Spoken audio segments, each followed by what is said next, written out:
Joining me now to break down the election interference happening in New York against President Trump and so many other things. We are fortunate, a rarity, to have Utah Senator, the great Mike Lee, with us, the great Libertarian Mike Lee. Really good to have you on, my friend. It's been quite a while. So your thoughts, Senator, just give us an idea of what you think is going on with the courts and with the left right now. I want to get in some fun stuff in a bit. Look, the political weaponization of our legal system is alarming. The fact that we've got open lawfare being waged against former President Trump, being waged against him in a thinly veiled, transparent effort to distract him so that he can't campaign, to delegitimize, or so they hope, with the electorate, so as to make President Biden's job in getting reelected easier. These are all very, very shameful and historically aberrational occurrences in our country. Now, in other countries, they're commonplace. In fact, in many other countries, this sort of thing goes on all the time. But it happens in countries that we certainly don't want to emulate. And once you break that seal, and once you make it okay for open lawfare to be waged, especially against a major party presidential candidate, major party nominee for the office of the presidency. This is a seal that I fear can't be unbroken. So the best chance that we have to avoid this becoming the new normal is for those who are engaged in this to do an about face, to walk away from it and say this isn't right. I think you've seen that. The people in the middle are saying it's not right. So they're either going to not vote for Joe where they would have, or vote for Trump. Hillary Clinton, this strikes me as unusual. So Hillary Clinton, in her campaign, she did the same thing that Trump's being accused of, using campaign funds for something that maybe she shouldn't have. Hillary Clinton got a fine. This is when they bought the Steele dossier with campaign money. She got a fine. She was never thrown into court and had to answer to the judge nor the people.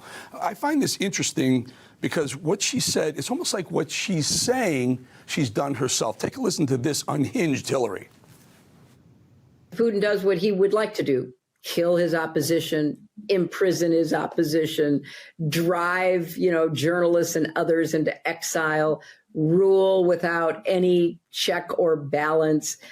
That's what Trump really wants. And so we have to be very conscious of how he sees the world, because in that world, he only sees strongmen leaders. He sees Putin, he sees Xi, he sees Kim Jong-un in North Korea. Those are the people he is modeling himself after.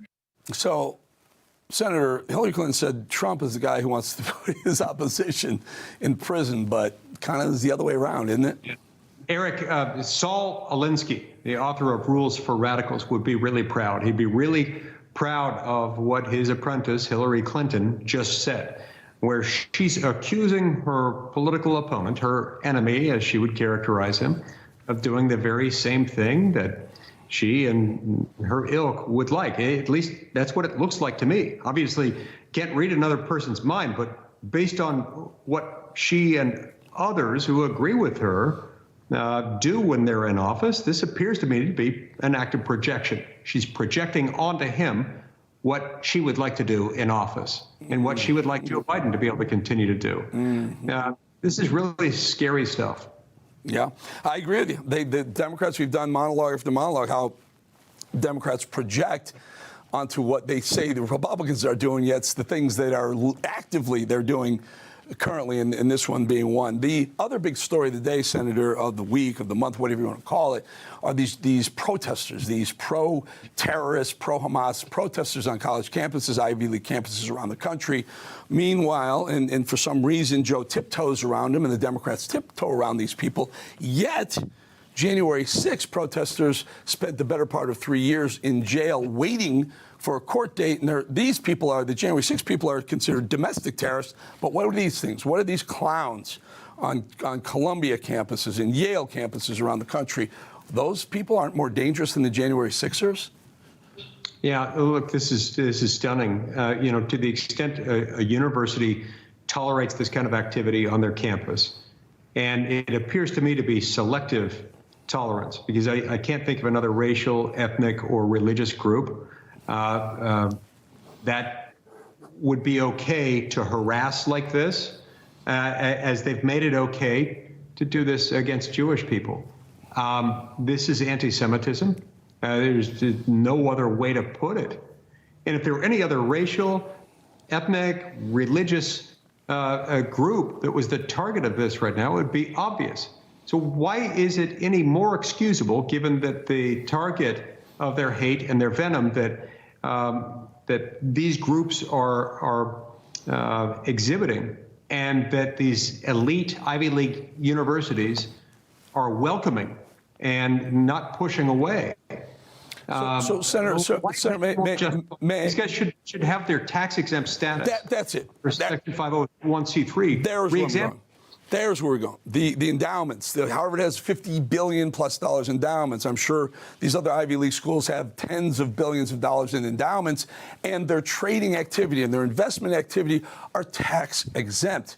But for the purpose of not being political, right? That was one of the stipulations of being tax exempt, is that you're not a political animal. And isn't this another one of the provisos, Eric, is that you can't be racist, and that you can't engage in other type of overt discriminatory behavior toward another protected class like religion.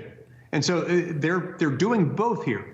And they're welcoming it, they're fostering it, they're nurturing it.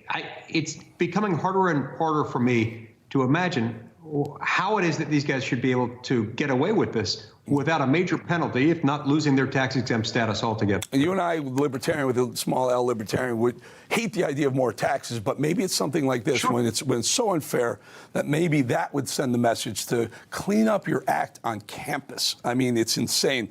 Senator, one more topic that we'd love to talk about. We just saw the Border Patrol say that it's terrible. We can't even close our own border. So tell us what's going on with our border, even though Mayorkas says everything's fine.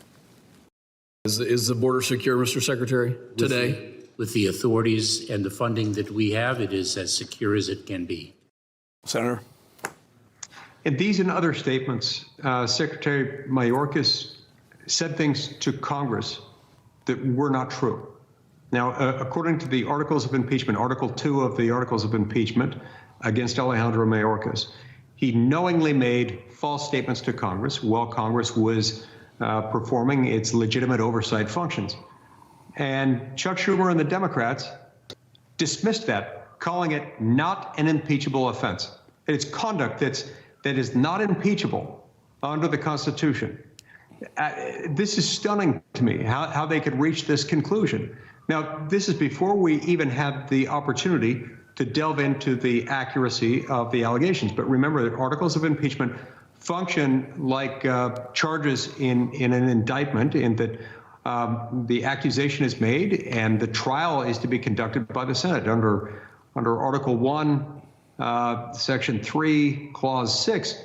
We are expected to conduct a trial of all impeachments. The Senate has the power to try all impeachments, not just those that the majority party in the Senate feels comfortable conducting. And yet Schumer and the Democrats said this was not impeachable conduct. We were never even able to ascertain whether these were knowingly false statements that he made to Congress. And so they basically just swept it aside. This is terrible. Senator Mike Lee, really good having you on. We'll get you back in real soon. Appreciate your time, sir. Thank you, Eric.